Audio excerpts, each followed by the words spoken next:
Never fear of missing out by clicking that subscribe button and becoming another member of the Babylonian family. Are you a Technomancer and decided that assault rifles or SMGs or anything like that is not your forte? Well, welcome to the perfect weapon for that long-range kind of Technomancer build. My name's Songs of Rays, I'm back with another legendary guide, and today I'm bringing you the Headhunter bolt-action sniper rifle, which comes with the tier 3 mod of Burst of Decay. Now, critical shots cause explosions that inflict toxic on enemies within a 5-meter radius, and this refreshes every single second. In the gameplay you're going to see in the background, I have paired this with Embalmer's Rage, where for 5 seconds after killing a shot, all following shots will be critical shots, which means that essentially, as soon as I get one kill, I can hit anywhere on the body, and I will be doing those burst splashes of decay and toxic just to be able to keep my Technomancer build going. Now, obviously, Technomancers can specialize into doing the extra damage to enemies afflicted with toxic. Other classes can still do that through tier 2 mods, but when Technomancers have access to the 15 and 25% mods that you can fit onto their armor, it just makes more sense to be able to use this as a Technomancer. Now, in the background, you will see me playing as a Technomancer that does have both of those mods on, and obviously seeing a lot of high damage numbers. Granted, I am doing a CT10, which is obviously the standard that I do for most of these gun guides for you, just so you can get a feel for how the gun actually performs, as well as being able to see how it works with a blighted rounds kind of build. But yeah, the gameplay in the background's pretty good. The only downside is that because the Headhunter has such a low rate of fire, it's very difficult to actually keep your health constantly up with this gun. I would not recommend really using this for your blighted rounds unless you are playing co-op and you've got someone that's dedicated at the front to be able to take the brunt of all the fire. Maybe like a Devastator that has the reflect bullets kind of skill. That might be a nice little pairing, but essentially they would then just be support for you. You would be at the back, you would be taking cover, you will be taking pot shots with this. What I did find while doing this one, which was quite interesting, was that there was a point where there was a cutoff where I wasn't able to get any more critical shots with this gun. But then as soon as I put my blighted rounds on there, it was able to get those critical shots, which makes me think that blighted rounds actually does increase your weapon's range. Which is kind of an interesting theory. I might have to delve a little bit more into that, just see how that kind of works with shotguns. Maybe see how that works with a few assault rifles as well, because it's really strange to me, the fact that I can hit a critical shot with my rounds at the exact same distance that I wasn't getting a critical shot with beforehand on the gun standard.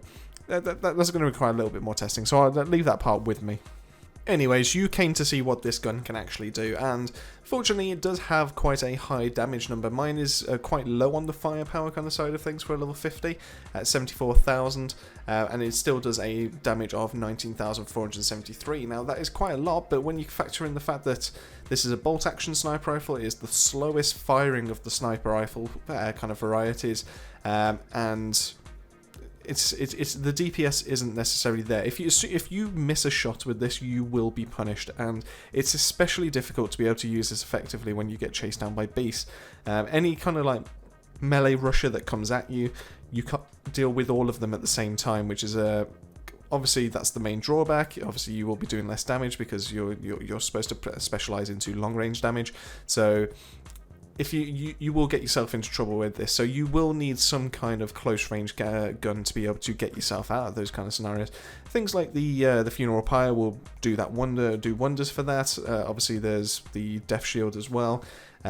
While I wouldn't normally recommend shotguns for a Technomancer, I do recommend that there are some mods out there that are actually brilliant for this kind of thing. So things like Shadow Comet will actually help you out massively, and obviously anything that can spread out the pellets in that so you can summon more than one comet would be a really nice backup for this kind of gun. So it does roll with crit damage, which is great. It does roll with status power, which normally isn't very good, but the fact that this actually inflicts toxic just by itself then obviously elevates that, so you actually do a little bit more damage over time, which is nice. But obviously when you get to like the higher challenge tiers, it's kind of negligible really, unfortunately. The crit multiplier on this is very high at 250%, which is why I paired it with Embalmer's Rage, just to be able to benefit from constantly here, obviously cracking off one headshot, killing an enemy, and then not having to worry about headshots for the next 5 seconds after that. And then obviously because I am constantly refreshing Embalmer's Rage after the 4 seconds, because I should be getting those body shots, then it should just be constant high amounts of damage, which is great. The main drawback to the Headhunter is the same for every single sniper rifle that's in Outriders.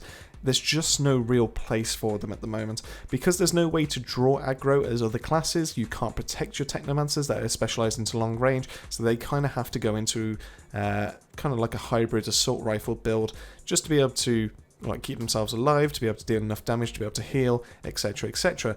Now, if there was some way that we could actually get Devastators to actually do their job as a tank, not saying, obviously, that I'm not throwing shade whatsoever, but that's what they're designed to be. They're supposed to be there to take the brunt of all the damage. They're supposed to be there in the thick of it. They should really be the ones that are taking the aggro. But if we can find a way that People Can Fly can actually do that, to be able to fit that into part of their kit, then this gun instantly goes up, because we're now talking co-op gameplay. We're talking about Devastators just basically protecting their Technomancers to be the Technomancers to deal with that long range damage.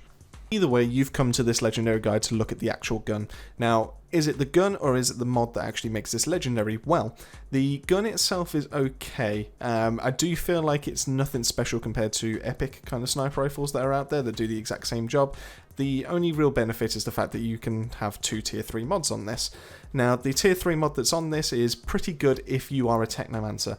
Now, the problem is that when you look at the main builds for Technomancers at the moment, for Blighted Rounds and all that, Toxic is going everywhere, so it doesn't necessarily benefit from that.